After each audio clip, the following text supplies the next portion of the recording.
그날은 참 이상했습니다. 정확히 말하면 너무 조용했습니다. 단지 안에 수백 세대가 살고 있는데 그날은 마치 사람이 한 명도 없는 유령도시 같았습니다. 오전 10시, 평소 창밖에서 들리던 청소차 소리도 없었고 윗집 애들이 쿵쾅대는 발소리도 없었습니다. 창문을 열었는데 이상하게도 바람조차 불지 않았었죠. 창밖으로 보이는 아파트 풍경은 늘 그대로인데 오늘따라 유난히 잿빛이 짙게 깔린 느낌이었습니다. 햇살은 있는데 이상하리만큼 색이 없다고나 할까? 그때부터였는지도 모르겠습니다. 이상한 예감이 들었던 건 이 아파트가 지어진 지는 15년쯤 되었습니다. 외관은 깔끔한 편이고 관리도 잘 돼 있는 쪽에 속합니다. 하지만 이상한 소문이 있었습니다. 엘리베이터 귀신 이야기. 예전 1103호 여자가 엘리베이터를 타고 내려가다 갑자기 사라졌다는 이야기. 백사동 경비 아저씨가 야간 순찰 중 엘리베이터에서 검은 옷 입은 여자를 봤는데 그날 이후 실종됐다는 이야기. 사람들이 지어낸 얘기겠거니 싶었지만 다들 한 번쯤은 그 여자를 봤다고들 했습니다. 한결같은 증상입니다. 입꼬리가 귀까지 찢어진 듯 웃고 있는 여자. 검은 모자, 발 없는 그림자, 엘리베이터 벽을 긁는 듯한 손톱 소리. 사람들이 만들어낸 괴담이라 생각했습니다. 근데 그날은 진짜 뭔가 이상했습니다.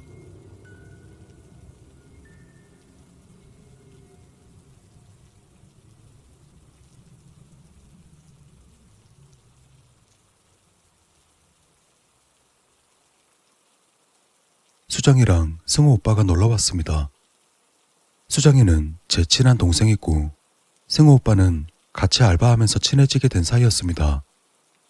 저흰 삼겹살을 구워 먹고 드라마도 보고 별 시덥잖은 이야기들로 시간이 가는 줄 몰랐습니다. 언니, 근데 여기 아파트 진짜 조용하다. 수정이가 말했습니다.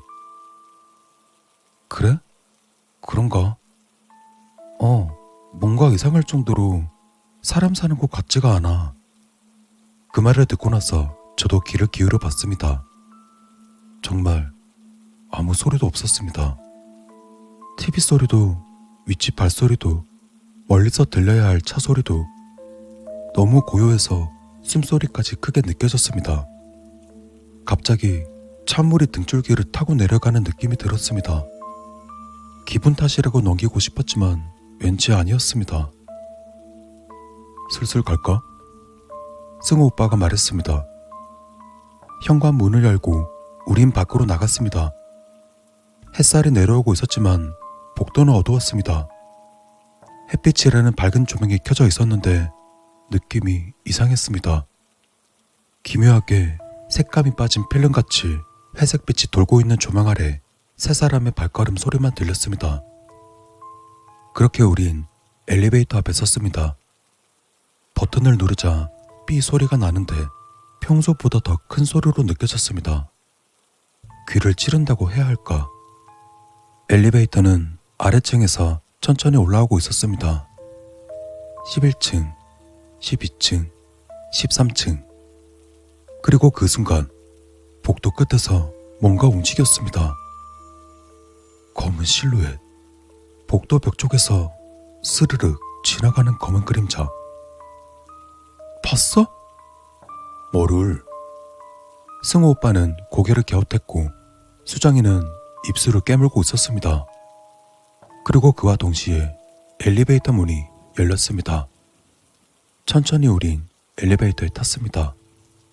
그리고 그때 뒤에서 또각또각 구두 소리가 들렸습니다. 고개를 돌려보니 어떤 여자가 서 있었습니다. 검은색의 둥근 모자에 긴 코트, 고개는 푹 숙인 채, 그리고 커다란 쇼핑백. 조용히 그녀는 엘리베이터에 탔습니다. 동시에 우린 서로의 눈치를 보았습니다. 엘리베이터 문이 천천히 닫혔습니다. 몇 층 가세요? 그때 승우 오빠가 조심스럽게 물었지만 그 여잔 대답하지 않았습니다. 고개를 푹 숙인 채 미동이 없었습니다. 우린 자동으로 입을 다물었습니다. 갑자기 공기가 무겁게 가라앉았고 가슴이 쿵쾅거렸습니다. 그리고 그 여자의 손에서 뭔가가 스르륵 미끄러졌습니다. 쇼핑백 옆으로 보이는 가스라이터, 그리고 은박지에 쌓여있는 작은 통. 저기요, 그거 뭐예요? 그때 여자는 천천히 고개를 들었습니다. 그리고 천천히, 너무나 천천히 소름 돋는 미소로 지었습니다. 그 미소는 사람의 것이 아니었습니다. 입꼬리가 양쪽 귀까지 올라가 있었고 두 눈은 시뻘겋게 충혈되어 있었습니다. 그리고 그녀는 엘리베이터의 경보기를 뜯어내기 시작했습니다. 저기 뭐 하는 거예요? 경보기 커버를 뜯어낸 여자는 속이 들여다 보이는 회색 전선들을 손가락으로 더듬기 시작했습니다. 저기요, 그거 건드리시면 안 되는데. 제 입에서 휙 하는 숨소리만 나올 뿐 온몸이 굳은 것처럼 움직여지지 않았습니다. 그 여자는 쇼핑백에서 뭔가를 꺼냈습니다. 그건 기름이 담겨있는 통이었습니다. 그리고 그 순간 뚜껑을 여는 소리가 또각하고 울렸고 순간적으로 퍼지는 냄새에 동시에 우린 뒤로 물러섰습니다. 뭐야, 미쳤어요? 뭐 하는 거예요? 승우 오빠가 먼저 반응했습니다. 승우 오빠가 그녀의 팔을 붙잡았고 수정이는 쇼핑백을 낚아챘습니다. 쇼핑백 안에서는 라이터, 절단기, 고무장갑이 들어있었고 그 여잔 날카로운 비명을 질렀습니다. 그리고 그때 엘리베이터가 쿵 하고 멈췄습니다. 순식간에 조명은 꺼졌고 깜깜한 암흑 속에서 숨소리와 몸부림 소리만 울렸습니다. 그리고 누군가 전건구를 열었습니다.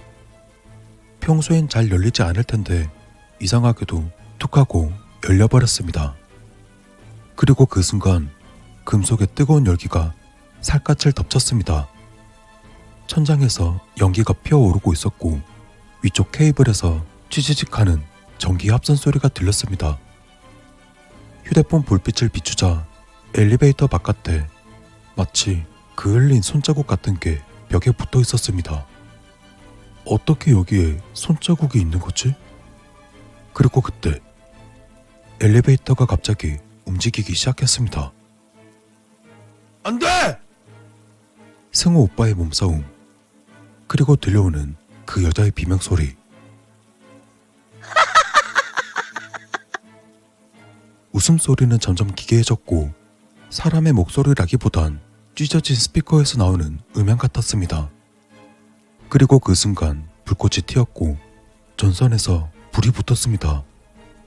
그리고 어찌된 영문인지 엘리베이터 문이 갑자기 열렸습니다. 저와 수정이가 반쯤 열린 문으로 간신히 내렸고 승우 오빠는 아직도 그 여자와 실랑이를 벌이고 있었습니다. 우린 안간 힘을 다해서 승우 오빠를 끌어내려 했습니다. 하지만 승우 오빠는 덩치가 커서 그런지 문에 끼었습니다. 그리고 그와 동시에 엘리베이터가 작동했습니다. 그리고 그 순간 승우 오빠의 등에서 찌익 하는 소리와 함께 붉은 피가 쏟아졌습니다. 그때 수정이가 울부짖었고 저는 손에 묻은 피를 보고서 멍해졌습니다. 도망치고 싶었지만 다리가 떨려서 움직일 수 없었습니다. 그리고 그때 저는 그걸 보았습니다. 불이 붙은 엘리베이터 안에서 빛을 가발한 채 소름 돋게 웃고 있는 여자를. 그리고 그때 복도 끝에서 사람들의 발소리가 들리기 시작했습니다. 무슨 일이세요? 엘리베이터에 사람이 낀 거야? 소리 들렸어요. 비명도 들렸고. 주민들이 하나둘 모여들었고 곧 복도는 사람들로 가득 찼습니다. 그리고 이내 구급차와 경찰이 도착했습니다. 하지만 그 여자는 혼란 속에 아무 일도 없었다는 듯 엘리베이터에서 나오더니 사람들 틈에 섞여버렸습니다. 그리고 그 어떤 누구도 그녀를 의심하지 않았습니다.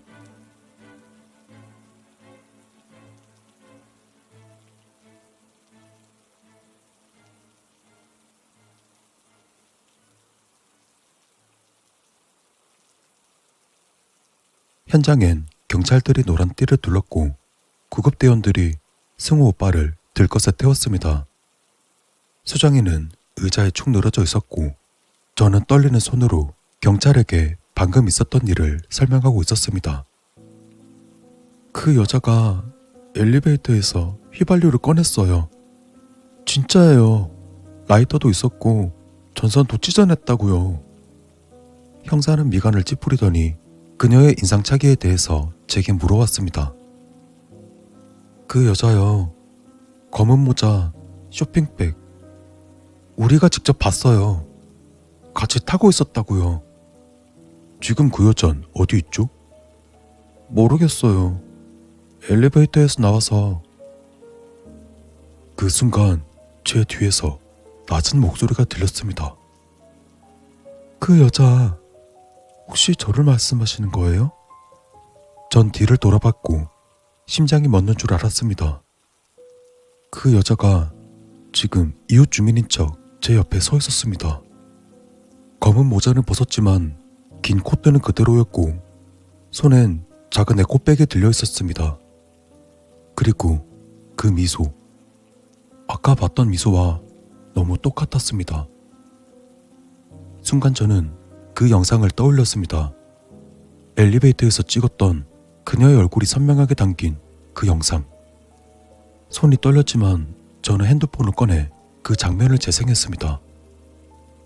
재생되는 영상 속으로 그 여자가 천천히 몸을 돌리며 카메라를 향해 고개를 돌리던 순간 화면 속의 얼굴이 지금 제 앞에 있는 그 여자와 완벽히 일치했습니다.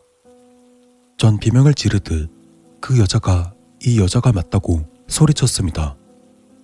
그때 형사는 영상을 들여다보았고 주변에 있던 주민들도 하나둘씩 모여들기 시작했습니다. 화면 속 그녀는 전선을 찍고 쇼핑백에서 라이터를 꺼내며 입꼬리가 찢어질 듯 웃고 있었습니다. 그리고 지금 우리 앞에 있는 그 여자는 똑같은 미소를 지으며 고개를 천천히 돌렸습니다. 그리고 그녀는 미친 듯이 웃기 시작했습니다. 고개를 뒤로 젖히며 배를 잡고 숨이 넘어갈 듯 웃어댔습니다. 그 소리는 참 이상했습니다. 사람의 웃음소리가 아니었어요. 어딘가 기계적이고 튀는 듯한 소리가 섞인. 그 광경을 지켜보던 모든 사람들이 뒷걸음질치기 시작했습니다. 심지어 형사조차 뒷걸음질치기 시작했습니다. 그리고 이내 정신을 차린 형사가 그녀를 붙잡으려 했지만 그녀는 미끄러지듯 주민들 틈 사이로 사라졌습니다. 다급히 형사들이 뛰어갔지만 그녀의 모습은 복도 끝 CCTV에서도 그 어디에서도 찾을 수 없었습니다. 그리고 또 하나 이상한 점, 그 여자는 우리 아파트 주민이 아니었습니다. 맞아요. 제가 다 봤다고요. 아, 영상 보여드릴게요. 아파트 관리실에 그 영상을 보여주려 했지만 어찌된 영문인지 휴대폰 영상이 재생되지 않았습니다. 파일은 깨져 있고 화면엔 존재하지 않는 파일입니다. 라는 문구가 떴습니다. 전 그날 이후 그녀의 웃음소리가 자꾸만 귓가에 맴돌았습니다.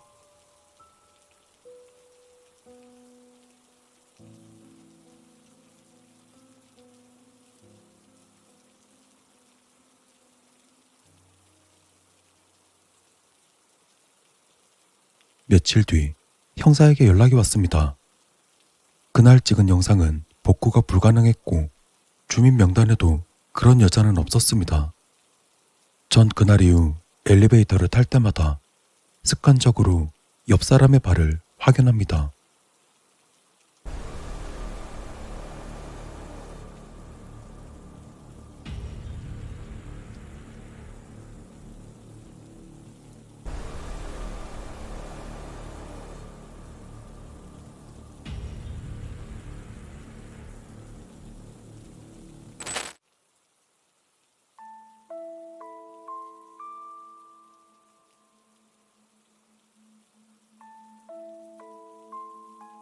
대체 무슨 일이야?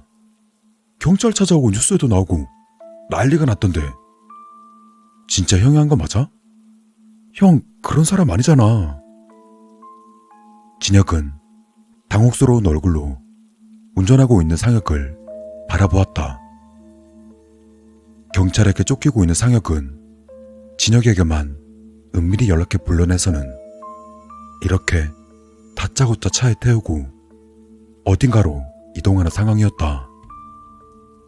거칠게 차를 모는 상혁은 평소 반듯했던 모습이 아닌 마치 며칠은 노숙이라도 한 사람처럼 볼품없는 꼴이었다.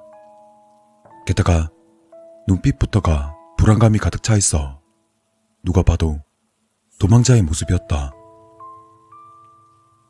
아니, 내가 한 거 맞아. 원래는 안 그러고 싶었어. 근데 죽일 수밖에 없었어. 내가 다 설명할게. 진혁은 머리가 아찔해졌다. 평소 성실하고 건실했던 그가 두 건의 납치와 실종 사건 용의자로 지목되었단 말을 들었을 땐 설마 싶었다. 하지만 지금 상혁은 범행을 인정하면 물론 명백하게 죽였다 라고 자신을 살인자라고 밝힌 것이다. 일단 지금은 시간 없어. 빨리 가야 돼. 우리 고향 마을에 갈 거야. 진혁은 이 상황을 어떻게 받아들여야 할지 알 수 없었다. 사람을 죽인 이유는 무엇이며 고향에는 왜 가는 것일까? 진혁의 궁금증을 알아채기라도 했는지 상혁은 고심 끝에 힘겹게 입을 뗐다. 우리 어릴 때 자주 놀던 뒷산 기억하지? 거기에 동굴이 하나 있어. 어릴 때 한참 더운 여름날에 우연히 거길 찾아서 들어가 봤는데 그 안에서 이상한 걸 봤어. 말로 설명하기 힘든데 무슨 끈적하고 새까만 주먹만한 뭔가가 나한테 말을 걸더라. 재물을 바쳐라. 내게 재물을 바쳐라. 이상하긴 한데 난 재미삼아 밖에서 벌레 한 마리를 잡아왔지. 그러더니 그놈은 벌레를 죽이라고 했어. 그래서 내가 벌레를 잡아 죽이니까 그놈이 죽은 걸 우적우적 씹어먹었어. 그 뒤로는 아무 일 없었던 것처럼 동굴 안으로 사라지길래 시시하다 싶어서 한동안 그 일을 잊고 지냈는데 1년이 지나서 다시 여름이 돌아오니까 내 머릿속에서 그 괴물 목소리가 들리더라. 재물을 바치라고. 살아있는 싱싱한 재물을 죽여다 바치라고. 날이 더워지면 그러니까 매년 여름이 돌아올 때마다 그랬어. 그 어두운 데 숨어 있다가 어느 순간 눈을 떠서 머릿속으로 말을 거는 거야. 다시 잠자오르면 뭔가를 바쳐야 돼. 처음엔 벌레 같은 것만 해도 충분했는데 금방 부족하더라. 다음엔 개구리, 다음엔 쥐, 다음엔 토끼, 다음엔 고양이. 그렇게 매년 점점 더 큰 걸 죽여야 했지. 그것들을 다 잡아먹은 괴물은 조금씩 커지더니 감당 못할 정도로 금방 커진 거야. 진혁은 형의 말들을 이해하려 애썼다. 괴물이니 재물이니 하는 말들. 쉽게 이해할 수 있는 내용은 아니었다. 다만 묘하게 매년 여름쯤만 되면 상혁이 안절부절 못하던 기억은 있었다. 그 와중에도 상혁의 말은 계속되었다. 나중에는 개도 죽이고 돼지까지 잡아 죽였는데 부족했어. 그 괴물은 계속 그러더라. 이젠 사람이 필요하다고. 사람을 죽이라고.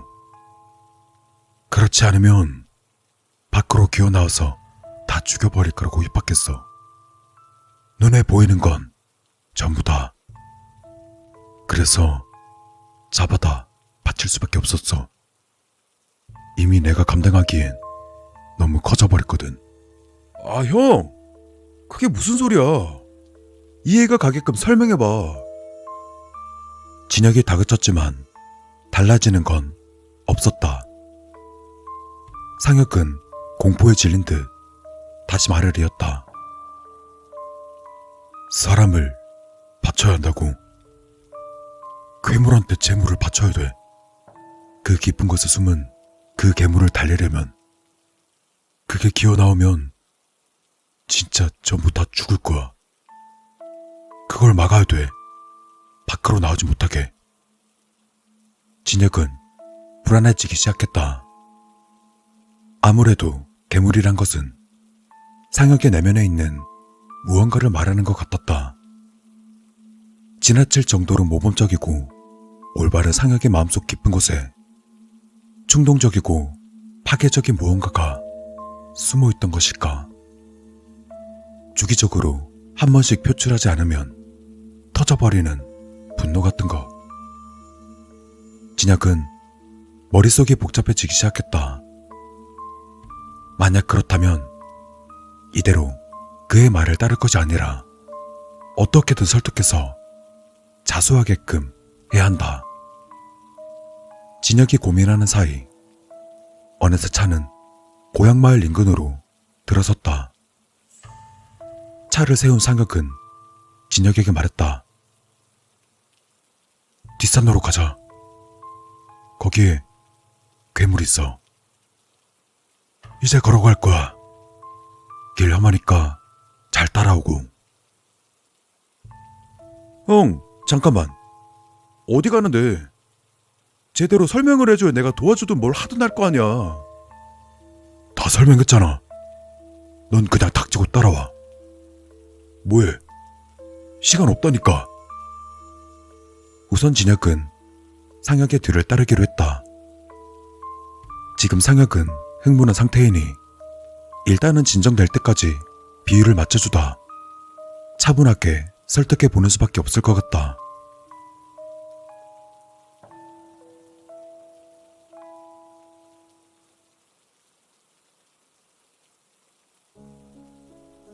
한동안 길 없는 산속을 뒤지고 나서야 두 사람은 산속 음침한 곳에 있는 동굴 입구에 도착했다.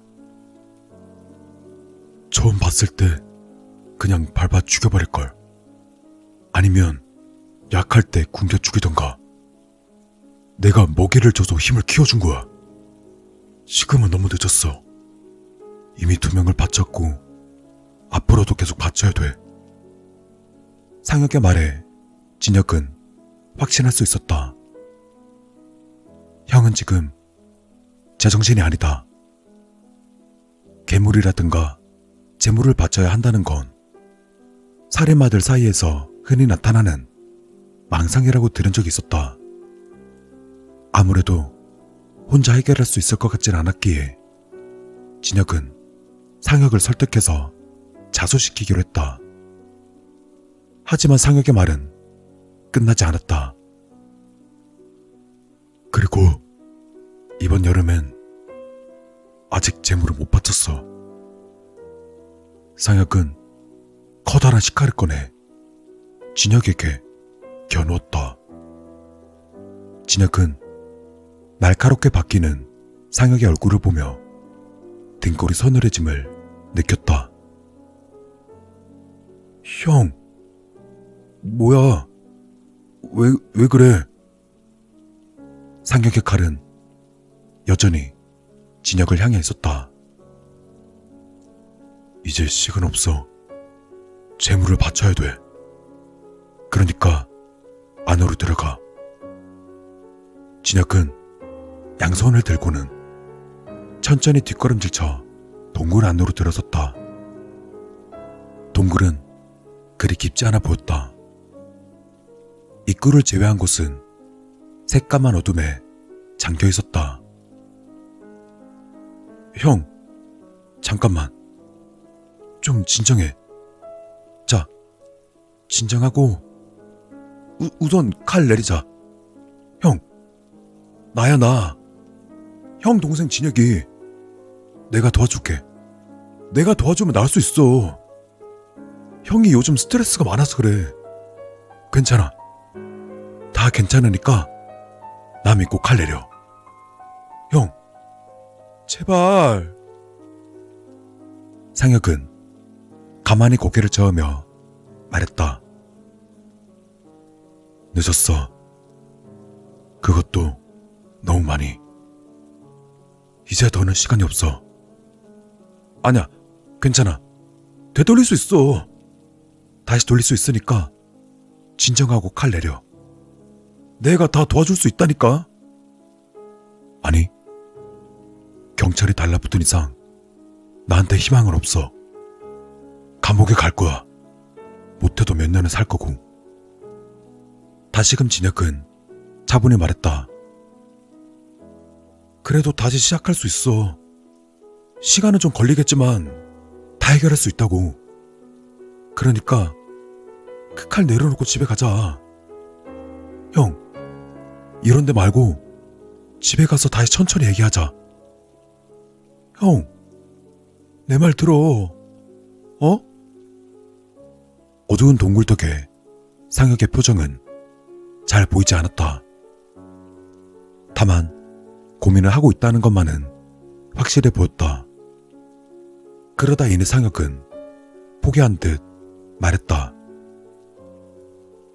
안 돼. 여기 들어온 이상 너무 늦었어. 이제 할 수밖에 없어. 갑자기 상혁은 들고 있던 칼을 거꾸로 돌려쥐었다. 그러니까 잘 들어. 앞으로는 네가 해야 돼. 다시 여름이 돌아오면 목소리가 들릴 거야. 그땐 그냥 시키는 대로 해. 그 수밖에 없어. 시체는 안 돼. 꼭 이 동굴 안에서 죽여야 돼. 잘 알아들었지? 미안하다. 뒷일을 맡길게. 그렇게 말한 상혁은 주저없이 자신의 심장을 찔렀다.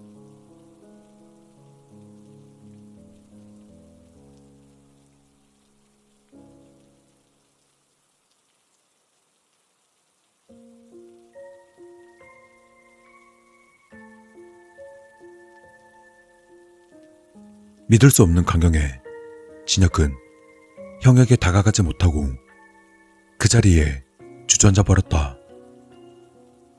잠시간 바람 빠진 것 같은 신음을 뱉어냈던 상혁은 얼마 가지 않아 그대로 움직임을 멈추었다. 어두운 동굴에 침묵이 더해지자 진혁은 정신을 차리고는 형에게 다가가려 했다.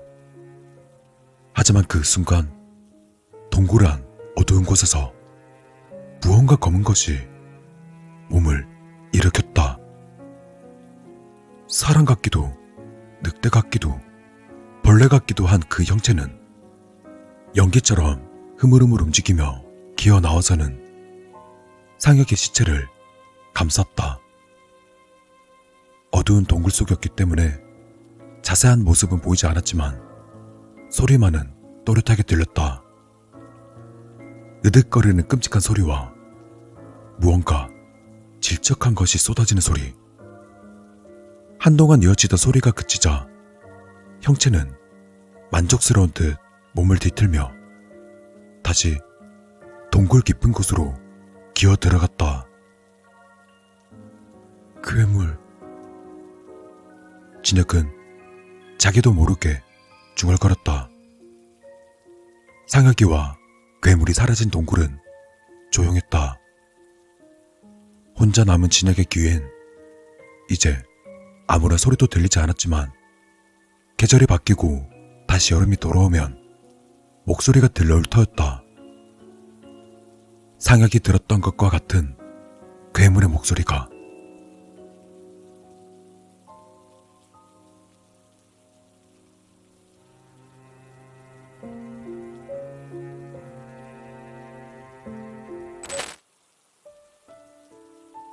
하루토는 도쿄에 도착하자마자 심장이 뛰기 시작했다.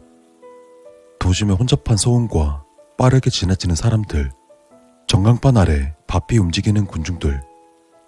하지만 그는 그 혼잡 속에서 단 하나의 무게만을 느꼈다. 가방 속 조심스레 쌓여있는 항아리. 그 항아리 속엔 더 이상 여동생이 아니었다. 목소리도 표정도 숨결도 없이 가루로 남았다. 불륜관계, 임신, 그리고 투신. 그녀가 남긴 유서에는 짧은 한 문장뿐이었다. 더 이상 내 곁엔 아무도 없어요. 하루토는 그 사실을 믿지 않았다. 아니, 부정했다. 차마 믿기 힘들었다. 항상 그녀는 늘상 밝았었고 어렸을 때부터 그를 따라왔던 아이였다. 어떠한 힘든 일이 있어도 잘 해낼 수 있다며 먼저 손을 잡아주던 아이였다. 그런 동생이 그렇게 쉽게 생을 포기했을 리 없을 것이다. 하루토는 그렇게 믿었다. 하지만 현실은 무덤보다 차가웠다. 경찰의 전화, 직장의 회피, 상사의 이름. 그 이름은 사토 히로키였다. 그 남자가 아니었다면, 아니, 그 남자가 끝까지 책임졌다면 지금 이 항아리는 없었을지도 모른다. 그렇게 하루토는 결심했다. 사토 히로키를 찾아내서 사죄를 받아내고 자신의 앞에 무릎을 꿇게 만든다. 그게 아니라면 끝까지 괴롭혀서라도 평생 후회하게 만들 것이다.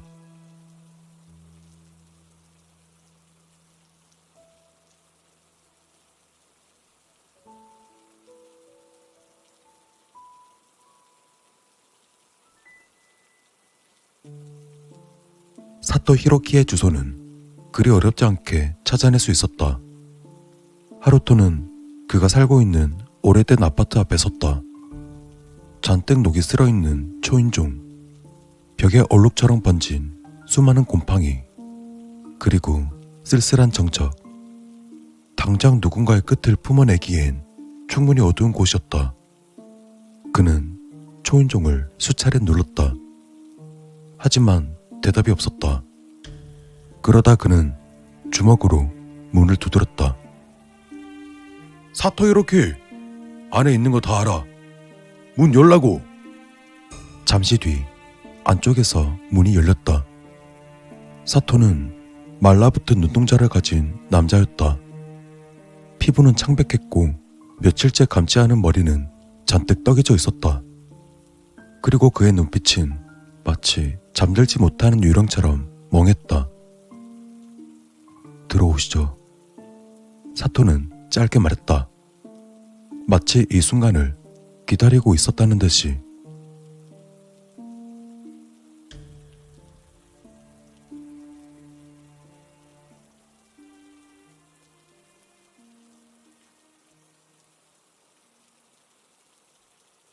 그의 집안은 폐가에 가까웠다.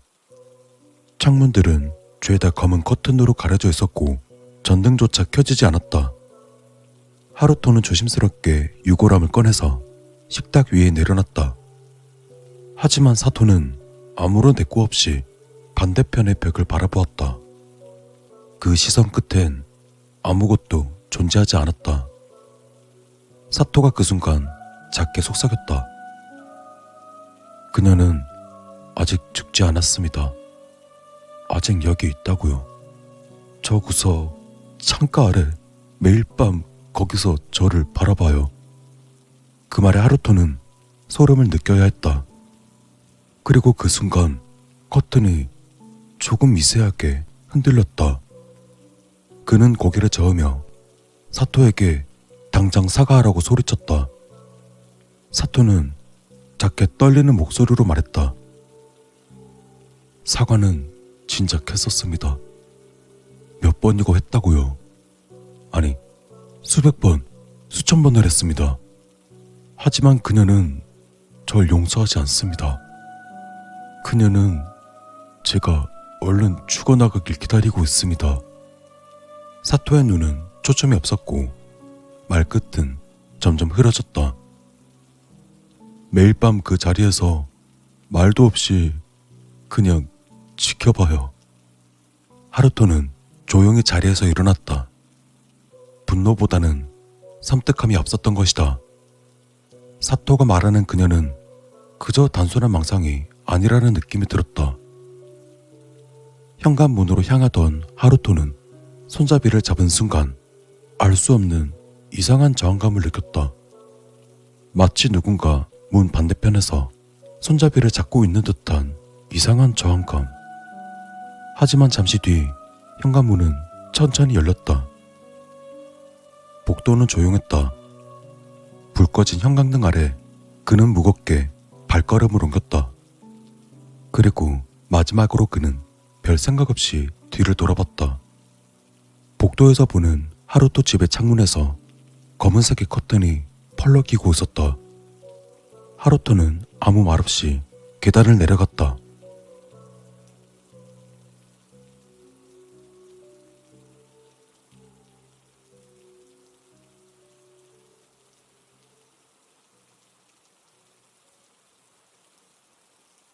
그날 밤 하루토는 근처 호텔에 묵었다.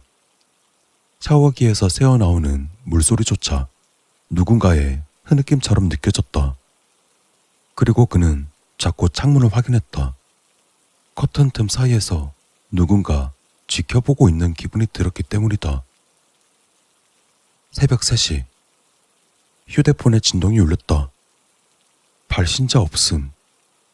그가 전화를 받자 아무 소리도 없었다. 하지만 수화기 너머로 아주 낮고 떨리는 숨소리가 들려왔다. 마치 고개를 숙인 누군가가 그의 귀에다 입을 대고 숨을 내쉬는 듯한. 자세히 들어보니 어떤 여성의 숨소리였다. 하루토는 그 숨소리에서 슬픔과 아련함을 느꼈다. 하루토는 전화를 끊고 거울 앞에 섰다. 그 순간 거울 속 자신의 어깨 뒤로 누군가 서 있었다. 긴 머리에 얼굴이 보이지 않는 여자. 하루토가 놀라서 고개를 돌렸을 때 그의 뒤엔 아무도 없었다.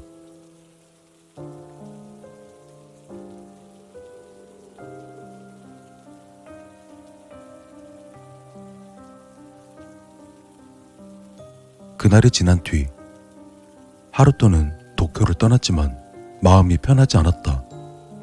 밤이면 그의 방 천장에서 알 수 없는 물방울들이 뚝뚝 떨어졌고 거울 속엔 항상 뒷모습이 하나 더 보였다. 가끔은 그가 잠들었을 때 누군가 이불 끝을 붙잡고 숨죽여 울고 있는 듯한 기척이 있었다. 하루토는 조용히 말했다. 미안해. 내가 너를 조금 더 일찍 찾았어야 했는데. 그 순간 방 안의 거울에 비친 그녀가 고개를 들었다. 그의 여동생은 밝은 미소를 지어 보았다. 그 미소에서 분노도 용서도 슬픔도 느껴지지 않았다. 그리고 며칠 뒤 뉴스 속보가 떴다. 사토 히로키 자택에서 사망.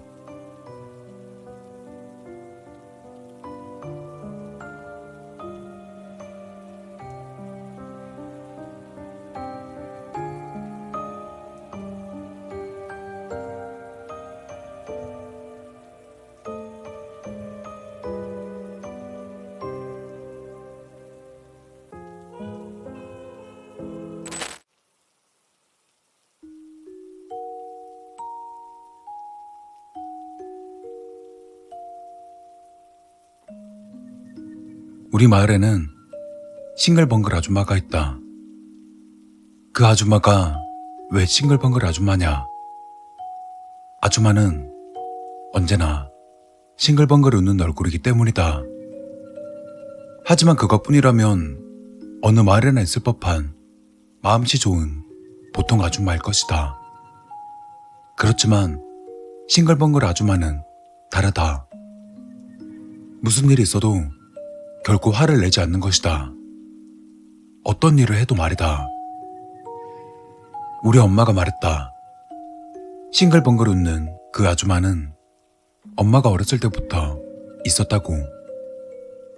싱글벙글 아줌마는 아이들을 무척이나 좋아해서 과자나 사탕 등을 들고 다니며 아이들에게 나눠주곤 했었다. 또 아이들을 잘 돌봐줬기 때문에 동네 부모님들도 감사해하고 있었다.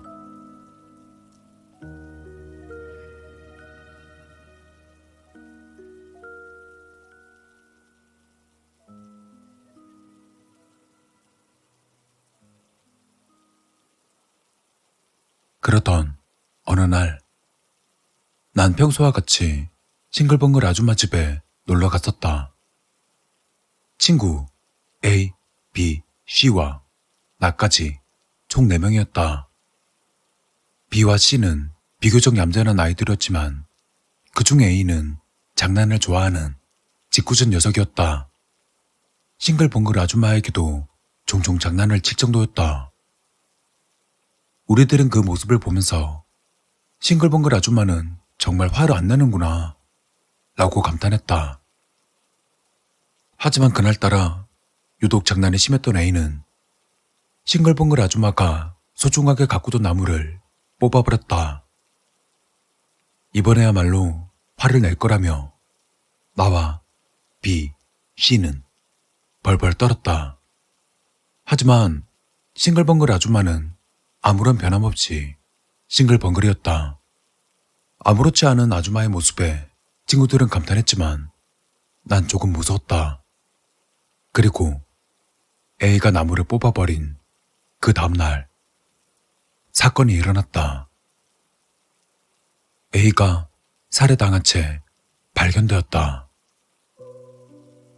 A의 부모님은 A가 밤늦도록 집에 돌아오지 않자 경찰에 신고했다고 한다.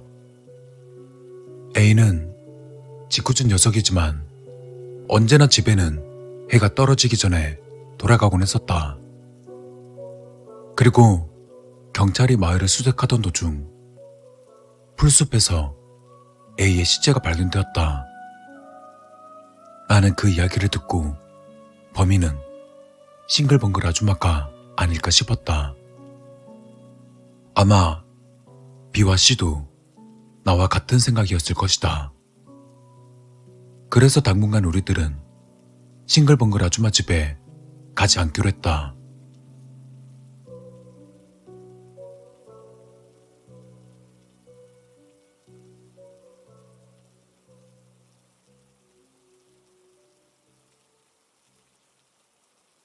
그러다 얼마 뒤 범인이 잡혔다.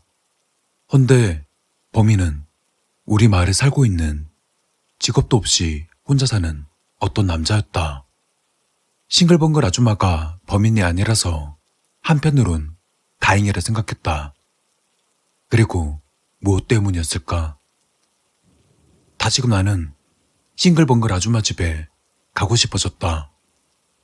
A를 죽인 것은 싱글벙글 아줌마가 아니라는 사실에 난 싱글벙글 아줌마의 집으로 향했다. 헌데 아줌마의 집에 도착했지만 뭔가 이상하다. 싱글벙글 아줌마 집에 아무도 없다. 싱글벙글 아줌마도 없다. 난 어떻게든 아줌마가 보고 싶어서 무작정 내 맘대로 집 안에 들어섰다. 아줌마의 집 안에 들어가는 것은 처음이었다. 난 아줌마를 찾아 집안 이곳저곳을 찾던 와중 부엌 테이블 위에 있던 노트가 눈에 들어왔다. 궁금한 마음에 나도 모르게 그만 펄럭펄럭 페이지를 넘겨본다. 노트에는 수많은 이름이 적혀있다. 이건? A의 이름이 적혀있는 페이지를 발견했다. 페이지에는 이렇게 써 있었다. 4월 1일 장난을 치고 도망쳤다. 마이너스 1점. 4월 2일 친구들과 사이좋게 놀았다. 플러스 2점. A의 행동에 점수가 매겨져 있다. 일기 같은 것일까? 나는 끝까지 읽어보기로 했다.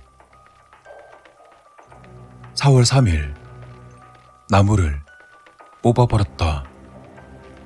마이너스 10점. 그리고 빨간 글씨로 이렇게 적혀 있었다. 빵점이 됐으니까 A는 사형. 나는 A를 죽인 것은 싱글벙글 아주마임을 확신하고는 곧바로 집까지 전속력으로 도망쳤다.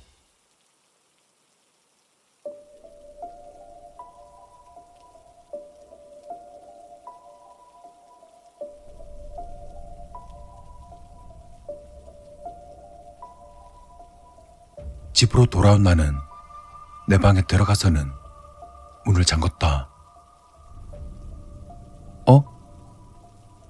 책상 위에 종이가 놓여있다.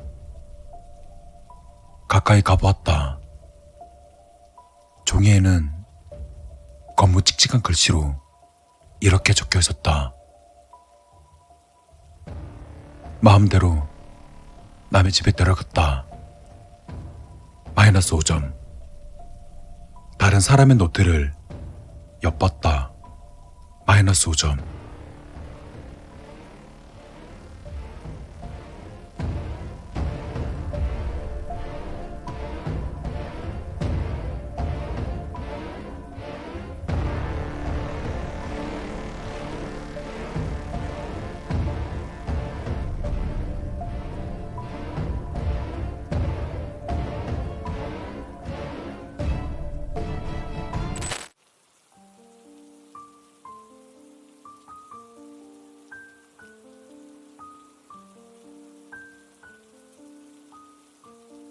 야, 니네 아빠 시체 닦는다며? 귀신 붙은 거 아니야? 항상 이렇다. 초등학교, 중학교, 고등학교. 왜 학교에서는 부모님의 직업이 궁금한 걸까? 가정통신문에 빠지지 않고 꼭 적어야 되는 부모님의 직업. 학교는 부모님이 아니라 내가 다니는 건데 도대체 왜? 아이들은 서로의 부모님 직업을 물어본다. 어릴 적 아이들은 장의사가 정확히 무슨 일을 하는지 알지 못했다. 그저 아이들은 의사라고 생각했다. 또 아이들은 엄마가 없다는 이유로 나를 괴롭혀댔고 행여 누군가랑 싸우기라도 하면 엄마가 안 계실 걸 내세우며 나를 깎아내렸다. 하지만 나이를 먹고 세상을 알아가면서 장의사라는 직업은 엄마가 없는 것보다 더한 놀림거리가 된다는 것을 알게 되었다. 시체를 닦는다. 느끼지 않지만 아빠의 당당한 직업이었으며 아빠 때문에 지금까지 먹고 사는 걸 알기 때문에 굳이 숨길 필요가 없다고 생각한다. 라는 건 내 아니란 생각이었다. 친구들은 아빠의 직업을 알고부터 서서히 나를 피하기 시작했고 그것은 곧 괴롭힘의 전조가 되었다. 아빠의 직업이 불쾌하다고 여겼던 아이들은 점차 치지를 벗어나 귀신 붙은 아이라며 나를 괴롭혔다. 장의사란 직업이 귀신 붙은 직업으로 변모하게 된 것이다. 중학교 때 호된 괴롭힘을 당한 적이 있었다. 때문에 고등학교로 올라가면서 절대 아빠 직업을 입 밖으로 내뱉지 않았지만 소문이란 건 무서울 만큼 빠르게 퍼졌고 중학교 때와 마찬가지 귀신 붙은 아이로 학교 생활을 한다. 이놈 봐라. 야, 가서 초코우유나 사와. 나는 소보루빵. 야, 나도. 난 아이스크림. 주동자 역할을 하는 아이가 내게 심부름을 시키기 무섭게 너도 나도 할 거 없이 자신들이 원하는 것들을 뱉어댄다. 나 오늘 돈 없는데. 조심스런 나의 대답에 한쪽 눈썹이 올라가고 눈이 표독스럽게 변하더니 그대로 내 배를 발로 걷어찬다. 순간 숨이 턱하고 막히며 눈물이 찔끔 났었다. 야, 돈 없으면 다냐? 근데 어떡하냐? 난 지금 초코우유가 먹고 싶은데. 뭘 쳐다보고 있어? 돈이 없으면 훔쳐서라도 사와. 어쩔 수 없이 자리에서 일어났다. 발로 걷어차인 고통은 생각보다 무지 컸고 오른손으로 배를 감싸고는 매점으로 향했다. 당연히 내겐 초코우유나 빵을 살 돈이 없지만 교실에서 그렇게 버티고 있어봐야 무차별적인 폭행을 당할 뿐.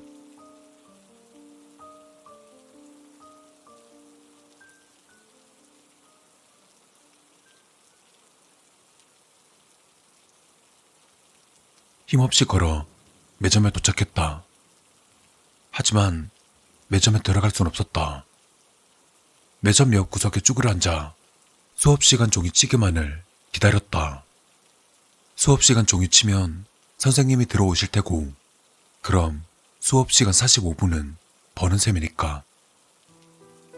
수업시간 종이치고 난 교실로 향했다. 뒷문으로 조용히 들어가려고 했지만 엎친 데 겹친 격인지 무섭기로 소문난 선생님 시간이었다. 지금 들어오는 놈, 앞으로 나와. 반 아이들의 이목이 집중된 가운데 느릿한 걸음으로 교탁 앞으로 나갔다. 종소리 못 들었나? 뭐하다가 지금 들어와? 아무 말도 못하고 발끝만 바라보고 있는 내가 답답했는지 선생님의 언성은 커져갔다. 너, 선생님 말하는 게 우스워?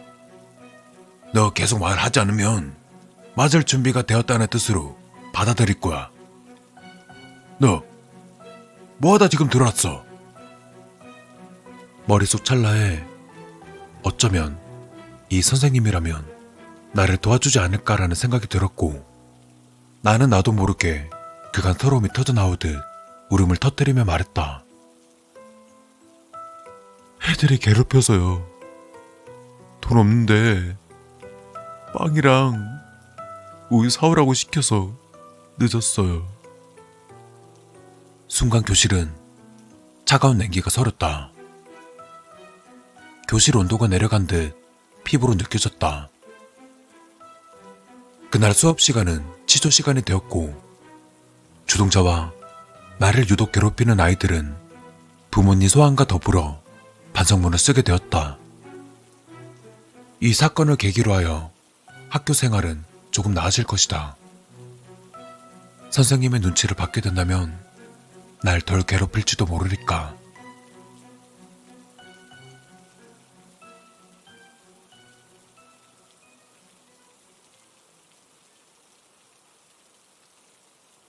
야, 너 따라와. 학교 시간. 호되게 혼난 아이들은 집으로 가려던 나를 붙잡았다. 그들에게 이끌려 간 곳은 학교 근처 후미진 골목길이었다. 이런 곳은 어떻게 알아냈는지 궁금할 새도 없이 골목길 구석으로 나를 몰아세웠다. 나 진짜. 야, 니 때문에 내일 엄마 아빠 오게 생겼어, 이년아. 야, 진짜 봐주니까 눈에 뵈는 게 없냐? 그렇게 처맞고도 정신을 못 차리냐? 너나 할 거 없이 소리 높여 말하니 무슨 말을 하는지 제대로 들리지 않았다. 난 나도 모르게 속으로 생각한 말을 뱉고 말았다. 미안한데 한 명씩 말해. 무슨 말인지 하나도 모르겠어. 순간 정적이 흘렀다. 다들 어이없다는 표정을 짓더니 상황을 인지했는지 곧 표독스럽게 변했다. 이런 아니, 뭐라고 짓거리는 거야? 죽고 싶어 하는 것 같은데? 죽일까? 날 괴롭히는 주동자는 화가 많이 났는지 내 머리채를 잡더니 날 벽으로 밀쳐냈다. 순간 중심을 잃은 나는 그대로 넘어졌고 퍽하는 소리와 함께 머리를 부딪히고는 그대로 쓰러졌다. 머리에서 따뜻한 느낌이 나는 게 느껴졌다. 그리곤 집에서 나를 기다릴 아빠의 얼굴을 떠올리며 눈을 감았다.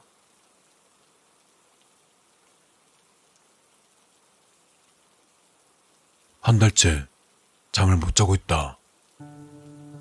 죽은 석진이가 꿈속에 나타난다. 마치 나를 원망하듯 피눈물을 흘리며 날 노려본다. 이제는 꿈에서뿐만 아니라 현실에서도 나타난다. 내가 어딜 가든 계속 나를 쫓아온다. 나를 따라 괴롭혔던 아이들도 수척해져 있다. 이전처럼 우리는 어울려 다니며 아이들을 괴롭히는 건 하지 않는다. 오히려 서로가 서로를 피해 다니고 죽은 석진이에 대한 얘기는 입 밖으로 내지 않는 암묵적인 약속이 되었다. 그 후로부터 일주일이 더 지나니 나뿐만 아니라 친구들은 못 먹은 사람 마냥 헬쑥해져 있었다. 우린 학교 시간에 조용히 모였다. 나 더 이상 못 견디겠어. 얘들아, 우리 사실대로 말하자. 어? 안 돼. 사실대로 말했다가 학교에서 잘리면 네가 책임져? 아니, 학교가 문제야 지금? 죽을 것 같다고. 우선 빌자. 걔네 아빠한테 빌고 걔한테도 빌어보자. 어? 용서해주면 다행이야. 근데 소용없으면 어쩔 건데. 나는 그냥 그 자리에 있었던 쟤밖에 없어. 사실상 죽인 건 최민수, 너잖아.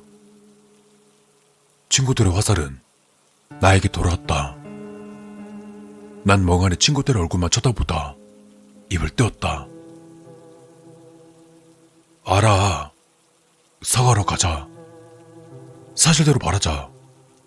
나중에 경찰서 가게 돼도 너흰 있던 그대로만 얘기해. 그럼 될 거야. 내 말이 의외였는지 조금 노란 듯 해보였지만 곧 내 말에 수긍했다. 되도록이면 오늘 바로 가자. 견디기 힘드니까.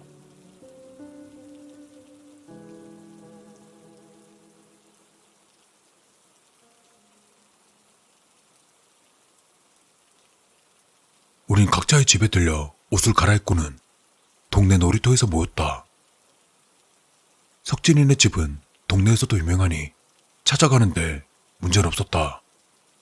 그 동네에서 유일한 장의사 집이었으니까. 석진이네 집을 향할 때도 우린 아무 말도 하지 않았다. 그저 긴장감에 죄책감에 여러 감정들이 섞여 복잡한 감정을 얼굴에 들여온 채 앞만 보고 걸었다. 한참을 멍하니 가다 보니 어느새 우린 석진이 집 앞에 도착해 있었다. 하지만 어느 누구도 먼저 나서지 않았다. 난 그런 친구들을 돌아보며 무언의 눈빛을 보냈었고 그 뜻을 알아차렸는지 친구들도 고개를 살짝 끄덕였다. 난 떨리는 손으로 초인종을 눌렀다.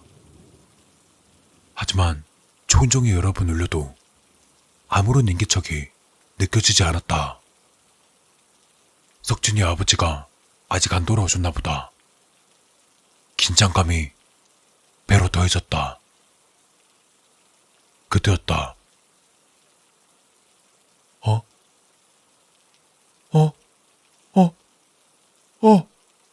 야, 저게 뭐야? 갑자기 한 아이가 손가락으로 무엇을 가리키며 부들부들 떨었다. 우린 손가락이 향하는 곳으로 시선을 향했고 우리 모두는 비명을 지를 수밖에 없었다. 2층 창문에서 석진이가 우릴 내려다보고 있었다. 죽은 석진이를 본 우리들은 미친 듯이 달아났다.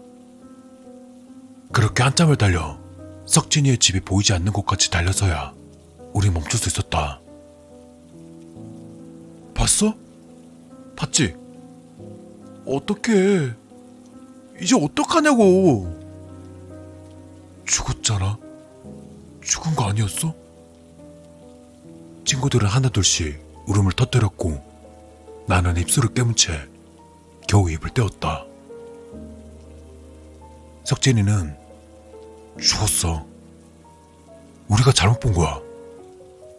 우린 지금 너무 긴장한 상태에다가 그래, 죄책감. 우리 지금 죄책감 때문에 그런 거야. 말도 안 돼. 다 봤잖아. 그건 진짜 석진이었어. 석진이. 맞아. 나도 봤어. 똑똑히 봤어. 우릴 용서할 생각이 없는 거야. 우릴 다 죽일 거라고. 이미 친구들은 두려움에 휩싸였다. 그만. 내가 다시 보고 올게. 내가 확인할 테니까 니들 여기서 기다려. 진짜 석진일 리가 없어. 잘못 본 거라고 우린. 친구들은 땅바닥에 주저앉아 소리침을 멈추고는 모두 나를 쳐다보았다. 내가 다녀온다고. 내가 가서 확인하고 만약 우리가 잘못 본 거라면 내일 다시 모여서 사과하러 가자. 우리가 잘못 본 게 아니면 진짜 귀신이라면 너 죽을지도 몰라. 그러니까 확인하러 간다고. 됐고. 니들 오늘 집에 가. 그리고 내일 만나. 난 할 말을 마치고 등을 돌려서는 석진이네 집으로 달려갔다. 남아있는 두려움을 조금이라도 떨쳐내고자 힘껏 달렸다. 하지만 다시 석진이 집 앞에 도착하자 두려움은 더욱 배가 되었다. 혼자여서 더 그런 것 같았다. 심장 소리는 마치 천둥 소리처럼 느껴졌다. 난 천천히 시선을 올려보았다. 마음을 바로잡고 2층을 보았지만 석진이는 없었다. 하지만 이대로 갈 수 없어 담장을 넘어 현관문을 살짝 밀어보았다. 대문만 잠궜는지 문이 열렸다. 난 휴대폰 노래시로 집을 비추며 조심스럽게 2층으로 향했다. 생각보다 집은 아기자기하게 꾸며 있었지만 장의사 집이어서 그런지 집안은 알코올 냄새로 가득 차 있어 긴장감을 고조시켰다. 2층으로 올라가는 나무 계단은 삐걱거리는 소리를 내서는 내 심장이 쪼그라들 것만 같았다. 아직 춥기엔 이른 계절이지만 불안감 때문인지 쌀쌀하게 느껴졌다. 그러다 2층에 다다를 땐 입에서 익힘마저 나왔다. 아까 보았던 창문의 방을 향해 떼지지 않는 걸음을 억지로 움직여서는 겨우겨우 걸어갔다. 난 방문 손잡이를 잡고 조심스럽게 문을 열었다.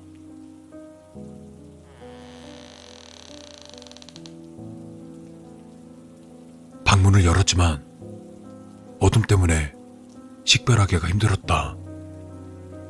휴대폰 노래시로 방 이곳저곳을 눌러보았다. 그런데 우리가 석진이를 잘못 본 게 아니란 것을 알게 되었다. 침대 구석에서 석진이가 꿈과 마찬가지로 두 눈에서 피눈물을 흘리며 날 노려보고 있다. 난 이 집에 몰래 들어왔다는 사실을 잊어버리고는 온갖 개성을 지르며 뛰쳐나왔다. 심장은 터질 것만 같고 닭살이 돋아 있었지만 우선 여길 벗어나야 된다는 생각뿐이었다. 계단에서 미친 듯이 내려오다 발을 헛디뎌 계단에서 굴러 떨어졌다. 온몸이 부서진 듯한 고통에 신음이 나왔지만 마치 기절하기 직전인 것처럼 머리가 몽롱해졌다. 계단 위에서는 이런 나를 보고 웃고 있는 석진이를 본 게 그날의 마지막 기억이다.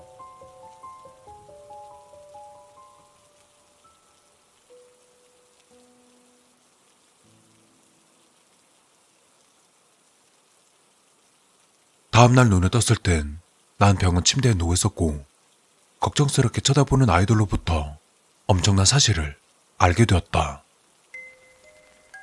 늦은 시간이 지나도 오지 않는 나를 걱정해 우리 부모님께선 친구들에게 전화를 하셨고 친구들은 안절부절하다 결국 경찰에 전화를 했다는 것이다. 출동한 경찰은 쓰러져 있는 나를 응급실로 보낸 뒤 수색에 들어갔다는데 2층 방에서 죽은 석진이를 발견했다는 것이다. 장의사이신 석진의 아버지께서 아들의 죽음을 인정하지 못하시고 시체를 유기하고 있었다고.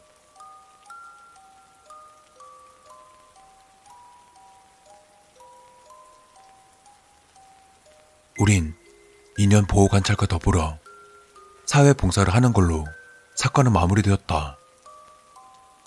하지만 분명히 보았던 그날의 석진이는 무엇이었을까? 의문은 사라지지 않는다.